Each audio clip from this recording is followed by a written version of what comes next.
देखिए कल आपको हेलमेंथिक डिजीज के बारे में बताया जा रहा था।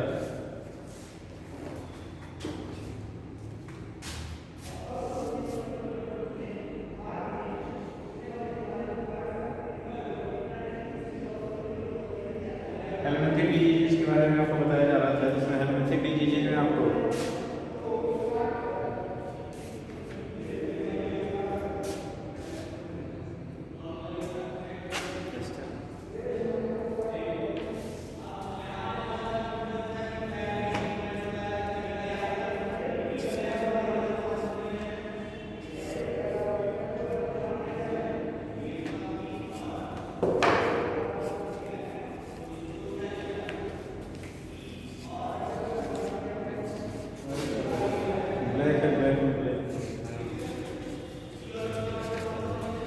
देखिए हेलमेंथिक डिजीज में आपको बताया जा रहा था कि एक एस्कैरिस है जिससे एस्कैरियासिस होता है, और एक बाउचेरिया ब्रैंडॉर्फी है जिससे एलिफेंटियासिस या फाइलेरियासिस कॉज होता है। ठीक है, तो दोनों के बारे में डिस्कस मैंने कर दिया था। एक इंटेस्टाइनल पैरासाइट है और एक लिम्फेटिक वेसल का पैरासाइट होता है। तो देखिएगा, Ascaris is the common round worm and Boucheria is the filarial worm are some of the helminth which are known to be pathogenic to man. Ascaris and intestinal parasite causes ascariasis. Ascaris से ascariasis होता है, and symptom of these diseases include the internal bleeding. Underline करिएगा, internal bleeding मतलब intestine को damage कर देगा, blood आने लगेगा, muscular pain, fever, anaemia and blockage of the intestinal passage severe cases में। तो मैंने बताया था कि उतने पार्ट इंटेस्टाइन को क्या करना पड़ता है, रिमूव करना पड़ता है severe cases. The egg of the parasite are excreted along with the feces of the infected person which contaminate the soil, water, plant etc. तो कह रहे हैं अगर कोई इन्फेक्टेड पर्सन इस डिजीज से मतलब कोई भी पर्सन इस डिजीज से इन्फेक्टेड है तो उसके द्वारा अगर फीसेस ओपन में पास किए जा रहे हैं तो उसके फीसेस के द्वारा इसके एग्स सॉइल पे पहुंच जाएंगे, प्लांट्स पर पहुंच जाएंगे, खाने पीने की चीजों पर पहुंच जाएंगे, और वहां से ये इन्फेक्शन नॉर्मल पर्सन को हो सकता है। A healthy person acquires this infection through the contaminated water, vegetable and fruit. तो फल सब्जी बिना धोए हुए खा रहे हैं तो इस तरह की बीमारी हो सकती है। अगला देखेंगे Vaucheria.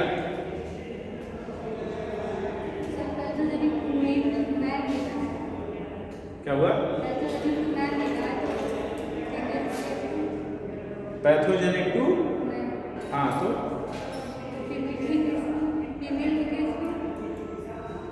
Pathogenic to man, man in the sense human, not mail.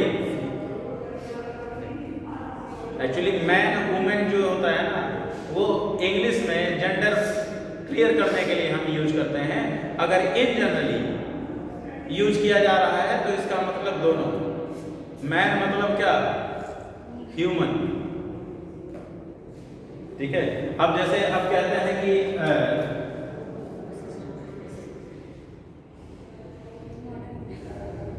तो इसमें क्या खाली मेल आते हैं, फीमेल नहीं आती है, आते हैं ना, दैट्स व्हाई द मेल। क्या हुआ? फिर तो हिंदी सही है, हिंदी सही है ना। आगे देखिएगा, मानव, मनुष्य, स्वस्थ व्यक्ति में या दूषित पानी। अगला देखेंगे वाउचेरिया, या इसी का पूरा नाम होता है वाउचेरिया ब्रैंकॉप्टी, और इसी के एक स्पीशीज है वाउचेरिया मलाई। The filarial worm causes the slowly developing chronic inflammation of the organ in which they live for the many years, and usually the lymphatic vessels of the lower limb, and the disease is called the elephantiasis or filariasis. तो कह रहे हैं इसका parasite कई सालों तक कहाँ पे रहता है? लोअर लिम्फ के लिम्फेटिक वेसल्स में रहता है। ध्यान दीजिएगा, अगर एलिफेंटियासिस की जांच करानी होती है तो रात को 10 बजे के बाद और सुबह 4 बजे से पहले सैंपल लेना पड़ता है।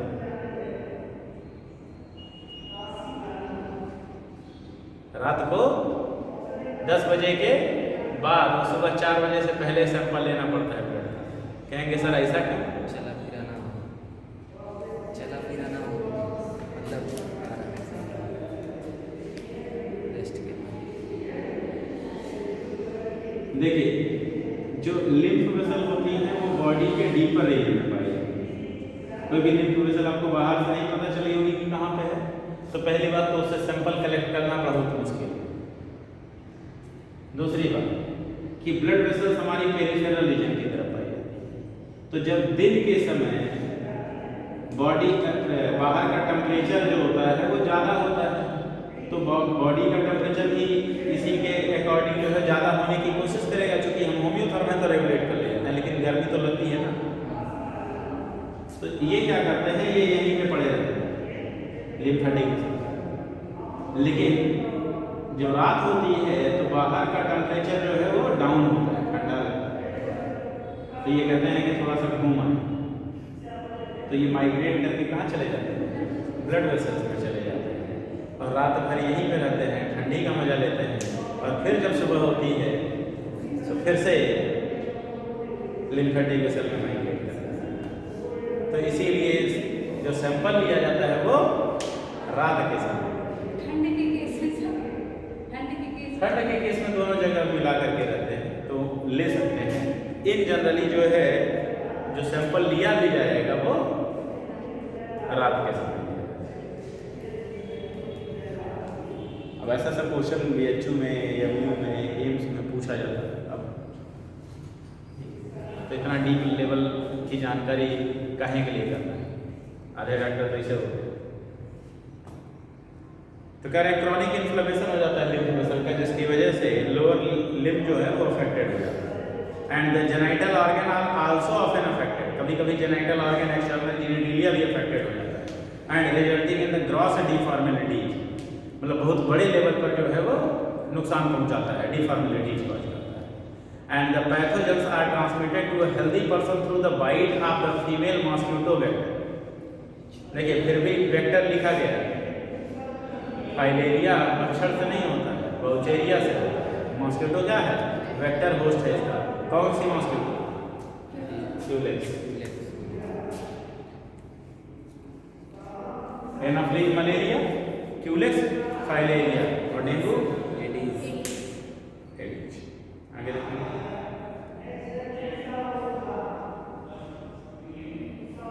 मेनी फंजाई, अब ये हेलमिंथिक डिजीज खत्म हो गया, ठीक है। अब हम फंगल डिजीज,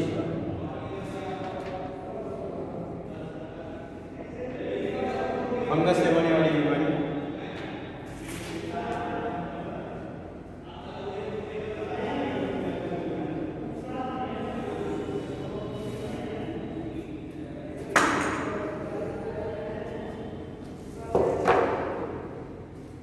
हिंदी में क्या कवर बोलते हैं? भूल रहा था। Many fungi belonging to the genera Microspora underline कर लीजिए। Trichophyton and Epidermophyton are responsible for the ringworm। दाद होता है ना, तो फंगस से। Which is one of the most common infectious diseases in the man। फिर गलत मत समझिए सबको। Appearance of dry scaly lesions on the various part of the body such as the skin, nails and scalp are the main symptoms of the disease। तो कह रहे हैं कि जहाँ पे होता है ना, तो उसके आसपास का एरिया जो होता है वहाँ की स्किन ड्राई हो जाती है, स्केली हो जाती है, मतलब परत दर परत निकलने लगती है, ठीक है। और इंटेंस ईचिंग होती है, बहुत ज़्यादा खुजली होती है। और इस फंगस की ग्रोथ के लिए हीट और मॉइस्चर चाहिए होता है। क्या चाहिए होता है? हीट और मॉइस्चर। मतलब जैसे अभी गर्मी का सीजन आ गया ना, स्वेटिंग हो रही है, तो अगर जैसे नेक फोल्ड वगैरह है ना यहाँ पे, तो यहाँ पे अगर इकट्ठा होते रह गए तो डस्ट पार्टिकल के थ्रू फंगस आ ही गए हैं। अगर आप साफ सफाई नहीं रखे, कुछ देर तक छोड़ दिए इनको, तो यहीं पर क्या करेंगे, ये स्किन फोल्ड के बीच में रिंगवर्म कॉज कर देंगे।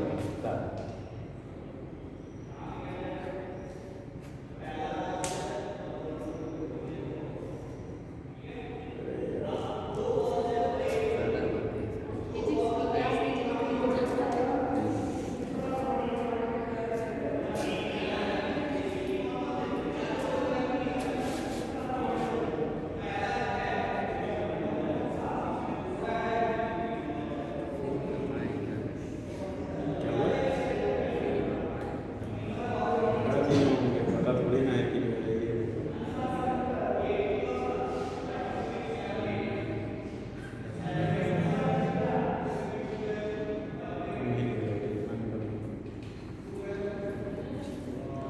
आगे देखेंगे।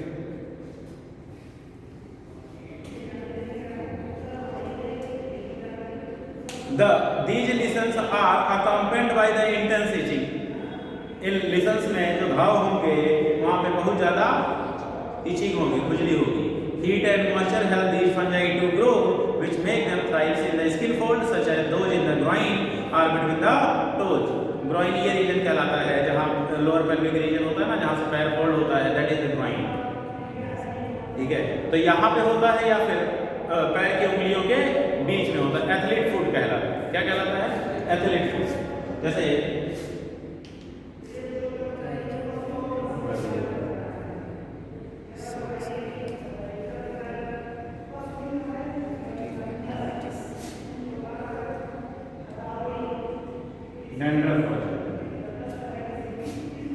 टीनिया कैपिटिस, कैपिटा मतलब होता है हेड, टीनिया पेडिस, पेस का मतलब होता है फुट। तो इसको क्या बोलते हैं? Athlete foot. जनरली एथलीट्स को होता है क्योंकि वो दिन भर शूज वगैरह पहने रहते हैं, तो स्वेटिंग होती है, तो वहाँ पे यूजुअली ये ग्लो कर जाते हैं। तो टीनिया पेडिस हो गया, टीनिया कैपिटिस हो गया। ठीक है, तो कैपिटिस वैसे डैंड्रफ कॉज करता है, और ट्राइकोडर्मा की कुछ स्पीशीज होती हैं स्किन स्कैल्प लेयर्स को अफेक्ट कर देती हैं, तो यहाँ पे भी ये नुकसान पहुँचाता है। ठीक है, आगे देखिए।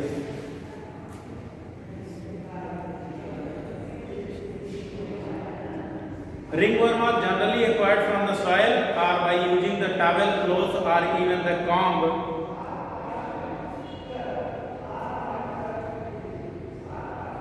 of infected individual। तो कह रहे हैं कॉमन क्लॉथ, टॉवेल या कंघी का उपयोग करेंगे। तो मान लीजिए किसी पर्सन को डैंड्रफ है, तो वही कंघी आप ही यूज कर रहे हैं, तो आपको भी हो जाएगा। आगे देखेंगे। तो ये यहाँ पे डिजीजेज आपकी कंप्लीट होती है। अब सिर्फ कुछ जनरल अवेयरनेस की बातें हैं जो आपको पता होनी चाहिए। ठीक है, जिसका इम्प्लीमेंटेशन से हम अपने सोसाइटी को और अपने आप को हेल्दी बनाए रख सकते हैं। तो देखिए, maintenance of personal and public hygiene, अपनी साफ सफाई रखिए और अपने आसपास की भी साफ सफाई is very important for the prevention and control of the many infectious disease. तो कई सारी बीमारियों को फैलने से आप रोक सकते हैं, जो कि आवश्यक है। And measures for the personal hygiene include the, जैसे पर्सनल हाइजीन में क्या, कीपिंग द बॉडी क्लीन, अपने बॉडी को साफ सुथरा रखिए। And consumption of the clean drinking water, food and vegetables, fruits etcetera, साफ सुथरा फल सब्जी एक्सेट्रा खाइए, साफ पानी पीजिए। पब्लिक हाइजीन में क्या आता है? Public hygiene include the proper disposal of the waste, सभी लोग कूड़ा कचरा एक खास जगह पर फेंकें। And excreta and periodic cleaning and disinfectant of water reservoir, मतलब जो आपके पीने का पानी सप्लाई जहाँ से आ रहा है उसकी सही समय पे क्या हो, साफ सफाई होती रहे। पूल्स जैसे स्विमिंग पूल्स वगैरह हैं, वहाँ की साफ सफाई होती रहे। Cesspools and tanks and observing the standard particles of hygiene in the public catering. तो कह रहे हैं जहाँ पे भी पब्लिक कैटरिंग होती है, मतलब जहाँ पे कुछ खाने होने के लिए मिलता है, पब्लिक कैटरिंग का मतलब क्या, दुकानें, जहाँ पे होटल रेस्टोरेंट, वहाँ पे भी क्या हो, साफ सफाई। These measures are particularly essential where the infectious agents are transmitted through the food and water such as typhoid, amoebiasis, schizophrenia। तो कह रहे हैं ऐसी सारी जगहों पर साफ सफाई जरूरी जहां पर अमीबियासिस, टाइफाइड और एस्कैरियासिस होने के चांसेस ज़्यादा रहते हैं। And in case of the airborne diseases such as the pneumonia and common cold, in addition to the above measures, close contact with the infected person,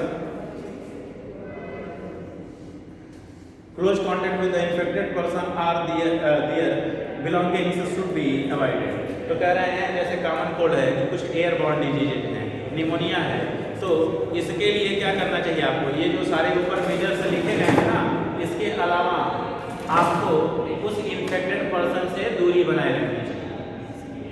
And for disease such as the malaria and filaria that are transmitted through the insect vector, the most important measures is to control or eliminate the vector and their breeding place।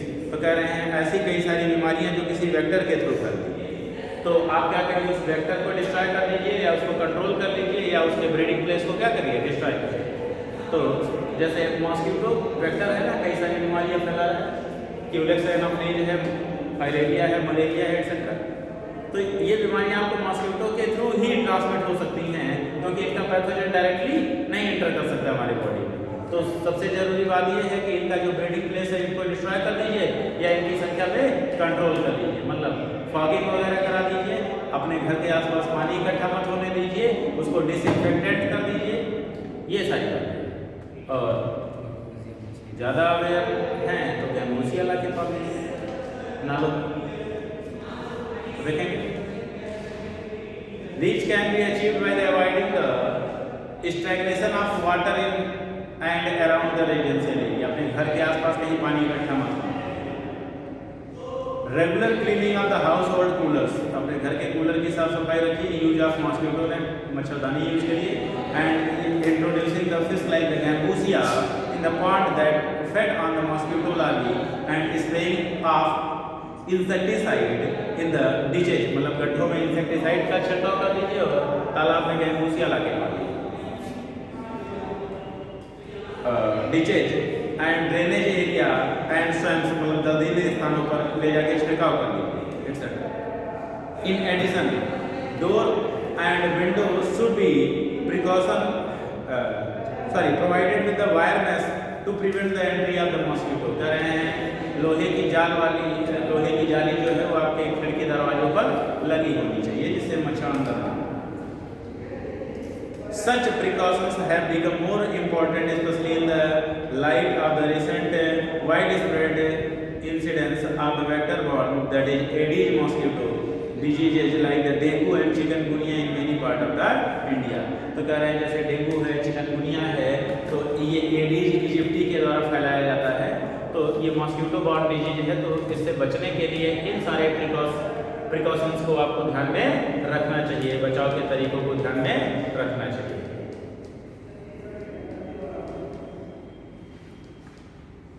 And the advancement made in the biological science have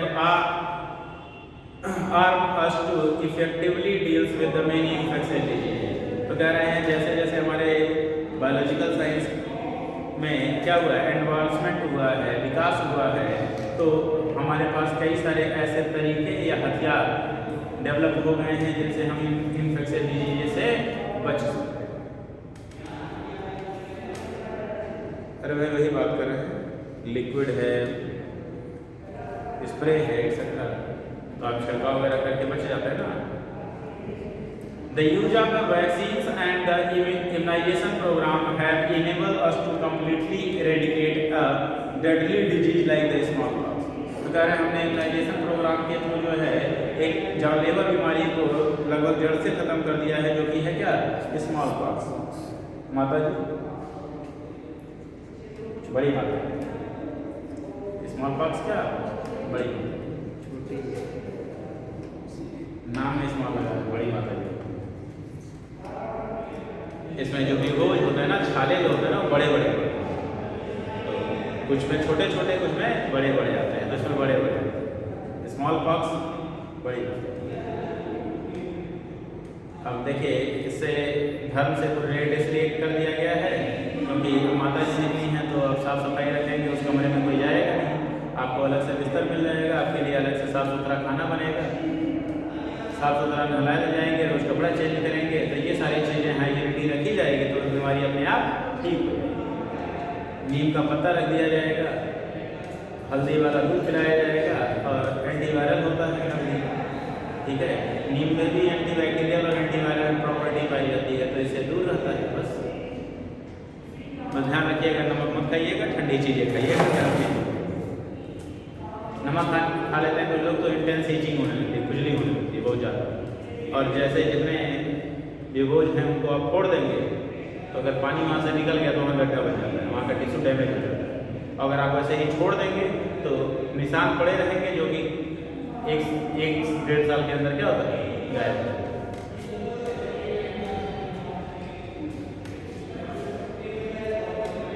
लेकिन दर्द हो जैसे कि dengue में, ठीक है। Dengue case में जैसा दर्द होता है वैसे इसके केस में पेन बहुत ज़्यादा। खैर हम तो 3 बजे चिकनगुनिया इससे भी खतरनाक होता है, उसमें फफोले पड़ते हैं। हाँ, चिकनगुनिया लेकिन अब वो कम्प्लीटली इरेडिकेटेड माना जाता है, होता नहीं किसी को। अगर हो जाएगा तो एकदम अलर्ट हो जाएगा, मोहल्ला सीज हो जाएगा, उठा के अस्पताल वाले ले जाएंगे। आगे देखिएगा,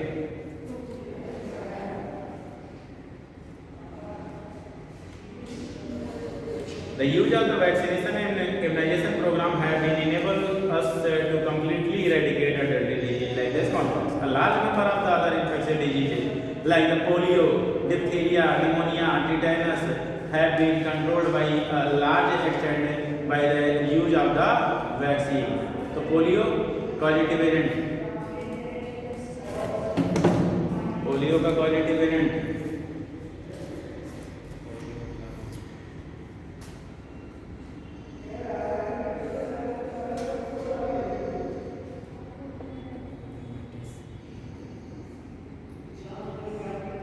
ये बीमारी का पूरा नाम पोलियो माइलेटिस बोलते हैं, ठीक है। पोलियो वायरस कॉज करता है। अगला क्या है, डिप्थीरिया। डिप्थीरिया कौन कॉज करेगा,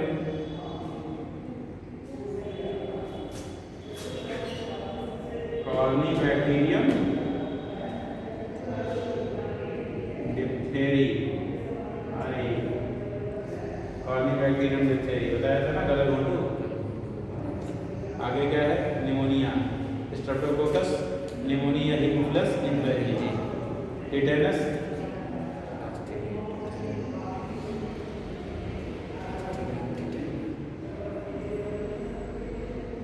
Clostridium tetani. Common septo bacteria होता है, sorry vibrio cholerae, tetani. First of all tetani जो होता है रेस्पिरेटरी मसल को अटैक कर देता है, जिसकी वजह से रेस्पिरेटरी फेलियर होता है और पर्सन की डेथ हो जाती है।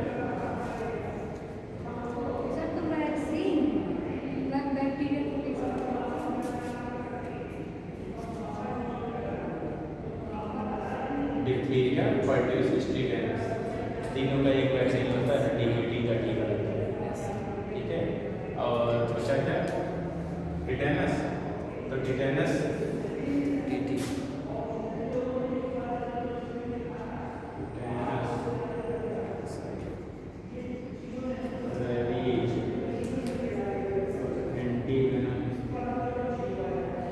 ये हमेशा लेना पड़ेगा, क्योंकि इसके अगेंस्ट जो एंटीबॉडी जनरेट होती है हमारे बॉडी में, उनकी लाइफ स्पैन ज़्यादा नहीं होती है, और 2 की तो बहुत स्लो होती है। जैसे वैक्सीन लगवा लिए तो कहा गया ना, कोरोना की वैक्सीन लगवा लीजिए उसके बाद भूमि है नहीं, कोरोना की वैक्सीन लगवा लीजिए उसके बाद भूमि, आपको इन्फेक्शन नहीं होगा। इन जनरली आप प्रोटेक्टेड रहेंगे। टिटेनस आपको लगा होता है, लेकिन हर 6 महीने पर रिपीट करना होता है, 6 महीने ज़्यादा इसकी लाइफ स्पैन नहीं होती है एंटीबॉडी, ठीक है। तो जिन ऐसा नहीं है सिर्फ रस्टेड आयरन से कटेगा तो लगवाएं। कोई लोग कहते हैं ना मुरझाया हुआ लोहा लग गया है तो लगवा दो, टिटेनस हो जाएगा। नहीं, लकड़ी लग गया है, कांच लग गया है तो भी आपको लगवाना है, क्योंकि इसका बैक्टीरिया सॉइल में पाया जाता है और सॉइल कहीं भी हो सकता है। Any particle that is contaminated with the soil, then you must have to take the tetanus vaccine, that is ATS। इसको बोलते हैं एंटी टिटेनस सीरम, मतलब बड़ी बनाई एंटीबॉडी होती है हमारे पास रखी होती है, हम लगवा देते हैं।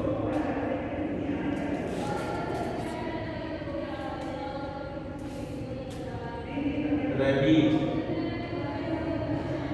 स्ट्रीट वायरस, नाम से ही जब गली वाला लगा है तो गली वाला कुत्ता काटेगा।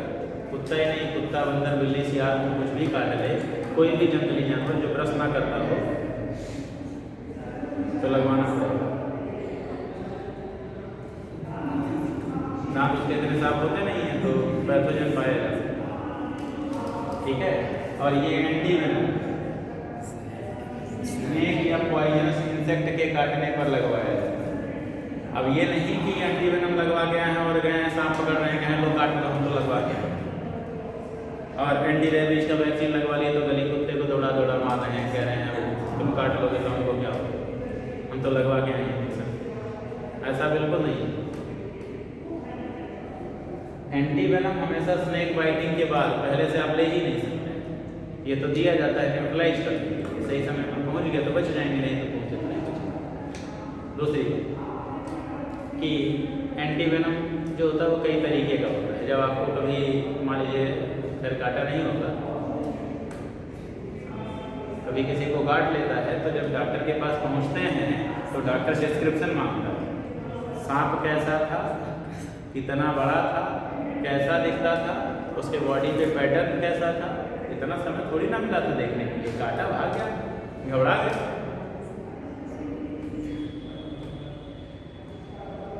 यहीं दक्षिण दरवाजे का एक आदमी था, उसको सांप ने काटा, उसने सांप को पकड़ा और अस्पताल में ले गया, कहा डॉक्टर साहब यही वाला काटा।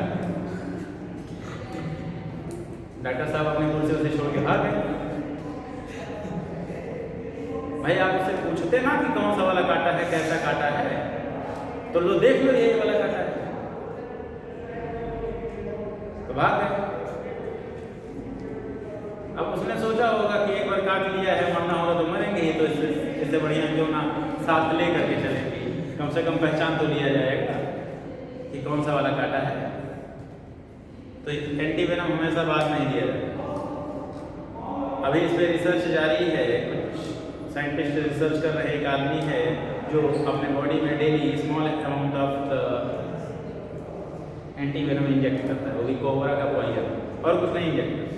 कोबरा का पॉइजन इंजेक्ट करता है, वो भी इतनी स्मॉल अमाउंट में कि बहुत ज़्यादा इफेक्ट ना हो, तो लगभग 2-3 सालों से लगातार इंजेक्ट करते करते उसका डोज उसके बॉडी में बढ़ा दिया गया है और अब उसकी बॉडी में उनको पॉइजन असर नहीं करता।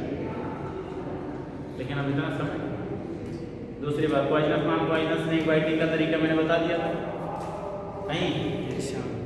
हाँ, निशान देखिए।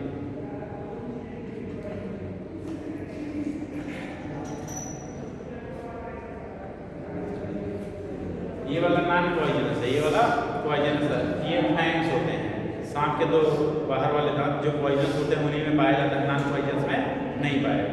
तो जब ये बाइट करते हैं तो इनका निशान रह जाता है, तो सीधे हॉस्पिटल जाइएगा, झाड़ फूक के चक्कर में मत पड़िए। दूसरी बात, सांप काट ले तो बहुत ज़्यादा घबराइए नहीं, इत्मीनान से बैठिए। फोन वगैरह होता है, फोन मिलाइए, बुलाइए, कह दीजिए सांप काट लिए, गाड़ी वाड़ी लेके रख दिया, चले अस्पताल। हंसने की बात नहीं है, घबराओगे तो क्या होगा, ब्लड का सर्कुलेशन फास्ट हो जाएगा, पॉइजन जितनी तेजी से नहीं फैलना चाहिए तो उससे ज़्यादा तेजी से फैलेगा। भागोगे दौड़ोगे कुछ नहीं करना, इत्मीनान से काम, शांति। सांप काट चल रहे अस्पताल, समय पहुँच गए तो ठीक। बाबा के पास जाएंगे तो ये निशान देखते हैं, ये वाला देखेंगे, कहे बहुत सही समय पर लेकर के आए हैं, अभी हम बचा लेंगे। बचाना क्या था, कुछ था ही नहीं, नॉर्मल एंटीबायोटिक देके काम चला दो, क्योंकि सांप भी तो ब्रश नहीं करता है, तो कुछ बैक्टीरिया वायरस पड़े होंगे, इन्फेक्शन हो सकता है बस। ये वाला देखते ही कहते हैं आपने थोड़ा देर कर दिया लाने, थोड़ा देर पहले लेकर के आते तो हम उनके सामने ही कटवा के देख लीजिए, अगर बचा लें तो। अगर ऐसा कुछ है तो उनके सामने ही कटवा लीजिए, यानी अब बचाइए, तो भी नहीं बचा पाएंगे, उनके पास दवा थोड़ी ना होगी, और होगी भी तो इतनी इफेक्टिव नहीं होगी है जो तुरंत असर करे। तो इससे बेहतर हॉस्पिटल पहुंचिए, डॉक्टर जो है हमारा मेडिकल साइंस बहुत एडवांस हो चुका है, तो पता लगाएंगे न्यूरोटॉक्सिक है, साइटोटॉक्सिक है, हेमोलिटिक है, 3 तरह के होते हैं ना पॉइजन। तो उसमें कौन सा होता है? आगे देखिए, biotechnology about which we will read more in the chapter number 12 is at the word. छोड़ दीजिए बायोटेक्नोलॉजी, अब आ जाइए इम्यूनिटी।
देखिए, immunity that is the resistance power against the micro organism और disease causing organism known as the immunity. जो हमारे body का प्रतिरक्षा तंत्र होता है वो एक तरीके का क्या होता है?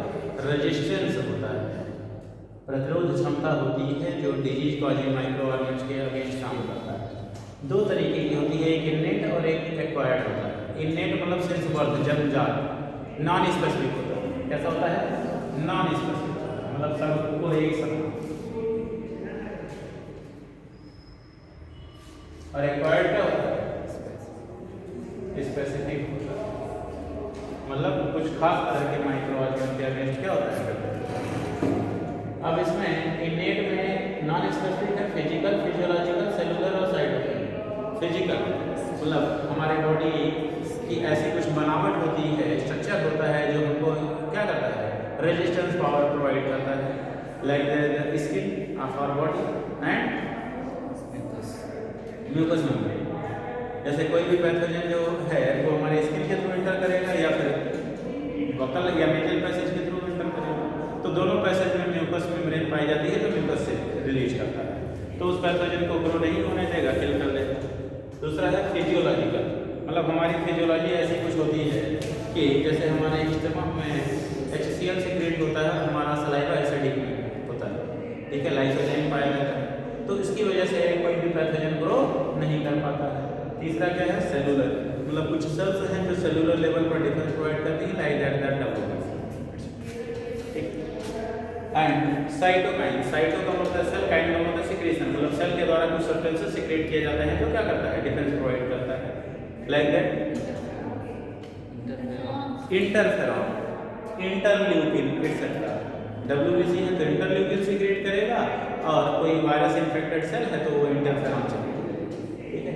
तो ये हो गया नॉन स्पेसिफिक, मतलब ये सबकी बॉडी में पाया जाता है और सभी तरह के पैथोजन के अगेंस्ट काम करता है, नॉट अ सिंगल वन।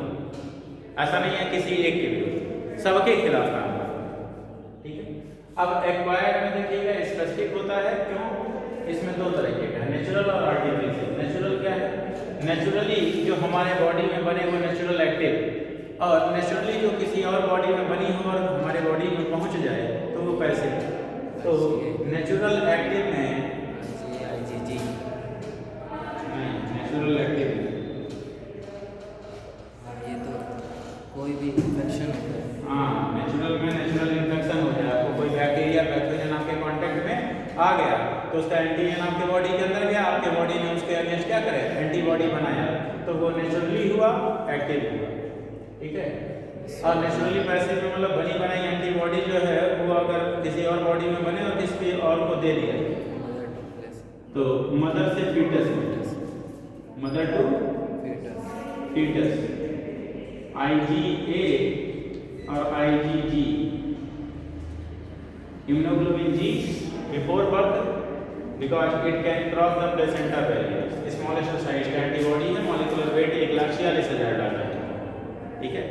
दूसरी बात कि IgA present in the colostrum, that is the first milk of the mother that provide passive immunity to the newborn baby। तो ये जन्म के बाद, ये जन्म से पहले बनता मदर की बॉडी में है, चला जाता है फीटस की बॉडी में और उसको इम्यून सिस्टम उसका फॉर्म करता है, that is the natural passive. ठीक है। अब आर्टिफिशियल में एक्टिव है। एक्टिव में क्या है, वैक्सीनेशन, एंटीबॉडी या इम्यूनाइजेशन। ठीक है। अब हमारे सराउंडिंग में कितने तरह के पैथोजन पाए जाते हैं, इस बात का पता लगा करके उनके खिलाफ वैक्सीन तैयार करके और हमको ऑलरेडी इंजेक्ट कर दिया जाता है कि आपके सराउंडिंग में इतने तरह के पैथोजन हैं, जैसे DPT, MMR, BCG, ठीक है, टिटेनस टॉक्साइड, ठीक है, TT एटसेट्रा। तो ये सब क्या किए जाते हैं, हमको दे दिए जाते हैं। ठीक, वैसे TT इसमें मॉडल ये सब। ठीक है। तो ये हमारे बॉडी के अंदर पहुंचने के बाद क्या करते हैं, हमारे इम्यून सिस्टम को फॉर्म करते हैं, मतलब एक्टिवेट करते हैं। आर्टिफिशियल पैसिव में मतलब बीमार हो गए, अस्पताल पहुंचे और वहाँ पे आपको आर्टिफिशियल एंटीबॉडी दे दी, एंटीबॉडी से इंजेक्शन दे दिया गया। तो बनी बनाई एंटीबॉडी से लैब में बनाया गया था, इंजेक्ट कर दिया गया बॉडी में। ठीक है। तो ये इतने तरह का आपको इम्यून सिस्टम पढ़ना है। एंटीवेनम भी आएगा पैसिव में, हाँ बिल्कुल है, उसके एंटीजन के खिलाफ कहाँ एंटीबॉडी अपना है, वो भी ऑलरेडी बना बनाया है, ऑलरेडी बना बनाया है भैया, पॉइजन से ही बनाया जाता है। तो पॉइजन कहते हैं कि हर जहर को काटता है, तो इसीलिए कि उसी पॉइजन से ही एंटीवेनम तैयार किया है। तो इसीलिए उन सभी स्नेक्स से पॉइजन को कलेक्ट किया जाता है। सपेरे आपके घर से सांप पकड़ के क्यों ले जाते हैं, इसीलिए मेन फायदा तो उसमें है ना, जो आपको पता ही नहीं था, आपके घर में सांप निकला, आपने बुलाया, कहा 500 रुपये लेंगे तो निकालेंगे, तो भैया ले लो, ले जाओ जल्दी से यहाँ से, जान बचाए। 500 रुपया भी लिया, सांप भी लिया, या तो 500 रुपया दे रहे हैं तो उसको पकड़ के हमको दो। हाँ भाई, तुमको पैसा चाहिए पकड़ने का ना, ले जाने का पैसा थोड़ी ना दिए, पकड़ करके हमको दो, हम तुमको पैसा देंगे, हम ले जाएंगे जंगल में छोड़ेंगे, नहीं तो ले जाएंगे वन विभाग वालों को दे देंगे। चलो भैया अपनी अमानत संभालो।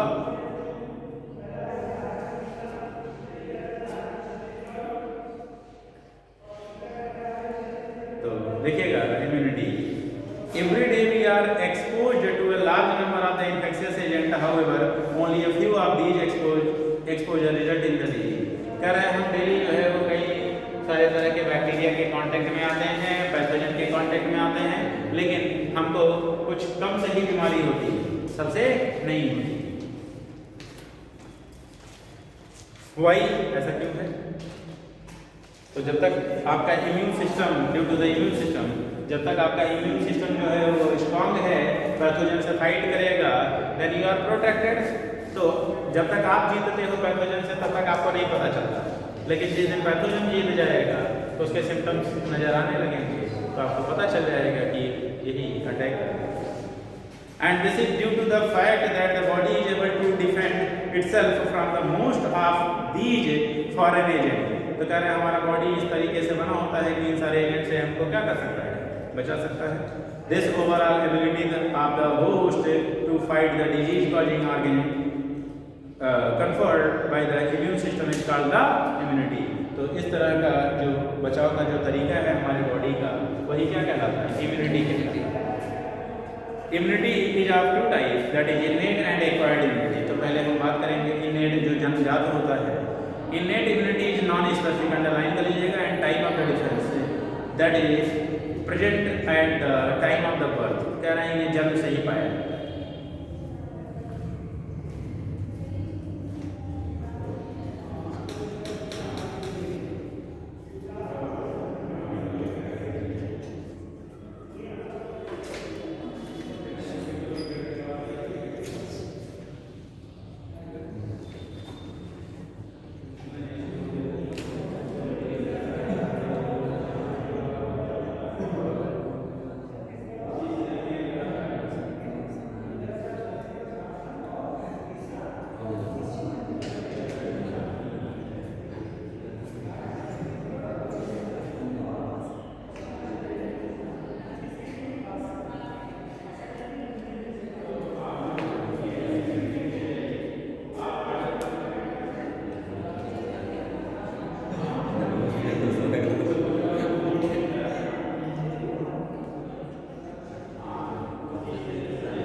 तो इनेट इम्यूनिटी जो होता है वो नॉन स्पेसिफिक होता है, ठीक है। देखिएगा, that is the present at the time of birth, जन्म से ही प्रेजेंट होता है, and this is accomplished by the providing the different type of the barrier to the entry of the foreign agent in our body. That is innate immunity consist of the 4 type of the barrier. पहला है physical barrier है, skin on our body is the main barrier which prevent the entry of the micro organ, क्योंकि superficial dead होता है और उसमें micro organ grow नहीं कर पाते हैं। इसके अलावा हमारे स्किन का पीएच एसिडिक होता है, और साथ ही साथ सेबेसियस ग्लैंड के द्वारा सिक्रेट किया हुआ ऑयल होता है, ऑयली सब्सटेंस, वो हमारे बॉडी के ऊपर एक हाइड्रोफोबिक लेयर का फॉर्मेशन कर देता है। Mucus coating of the epithelium lining of the respiratory gastrointestinal urogenital tract also help in the trapping the microbes entering our body. तो हमारे बॉडी के अंदर जो भी माइक्रोब्स एंटर करते हैं उससे बचा लेता है। कौन? Mucus membrane. दूसरा है physiological barrier, acid in the stomach, saliva in the mouth and tear from the eyes all prevent the microbial growth. Tear में क्या पाया जाता है? लाइसोजाइम। केमिकल उसका होता है म्यूरामिनिडेज, एक केमिकल सब्सटेंस होता है म्यूरामिनिडेज। सेलुलर बैरियर देखिएगा, certain type of the leucocyte यानी WBC of our body like polymorphonuclear leucocyte. ऐसा क्यों बोला है?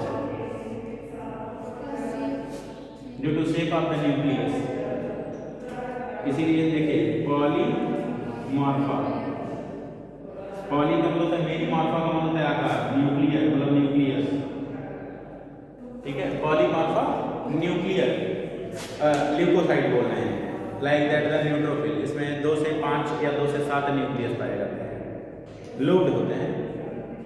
And the monocyte and natural killer type of the lymphocyte. NK cells lymphocyte के डिफरेंशिएशन से बनता है, अभी आगे पढ़ेंगे एक्वायर्ड, ठीक है। और मोनोसाइट्स जो होते हैं वो टाइप है WBC का है, जो इकट्ठा होकर के मैक्रोफाजेज बनाते हैं। And in the blood as well as the microphages in the tissue can phagocyte destroy the microbes. तो ये माइक्रोब्स को किल कर देते हैं। Most rapid phagocytic cell neutrophil है। मोस्ट फैगोसाइटिक सेल फैगोसाइट्स या माइक्रोफाइट्स, सॉरी माइक्रोफाइट्स। साइटोकाइन मतलब cell के द्वारा सीक्रेट किया हुआ substance. Virus infected cell secrete the protein called the interferon which protect the non infected cells from the further viral infection. जैसे मान लीजिए आपके घर में चोरी हो जाए तो सबसे पहले काम करेंगे, उठ करके मोहल्ले वाले को बता देते हैं हमारे यहाँ चोरी हो गई। तो मोहल्ले वाले क्या करेंगे, रोज घर का ताला 2-3 बार खींच कर चेक करते हैं सही से बंद हुआ है कि नहीं, उठ के चेक करते हैं कि ऐसा ना हमारे यहाँ में चोरी हो जाए। तो होता क्या है, जब एक सेल को इन्फेक्शन हो जाता है, वायरस ने इन्फेक्ट कर दिया तो ये अपने चारों तरफ से केमिकल सीक्रेट कर देता है, इंटरफेरॉन। ये इंटरफेरॉन जो होता है अलार्म रिएक्शन जनरेट कर देता है। सारी सेल्स आसपास वाली अलर्ट हो जाती हैं कि वायरस का इन्फेक्शन हुआ है, वो ऑलरेडी बना के सीक्रेट करना शुरू कर देते हैं। ठीक है, तो इंटरफेरॉन भी बनाने लगती है, साथ ही साथ क्या बनाने लगते हैं, TIP, ट्रांसलेशन इनहिबिटिंग प्रोटीन बोलते हैं। तो ना ट्रांसलेशन होगा ना प्रोटीन बनाओगे ना इन्फेक्शन होगा। That's it, acquired. Sir TIP कौन बनाता है? TIP इन्फेक्शियस सेल बनाते हैं या नॉन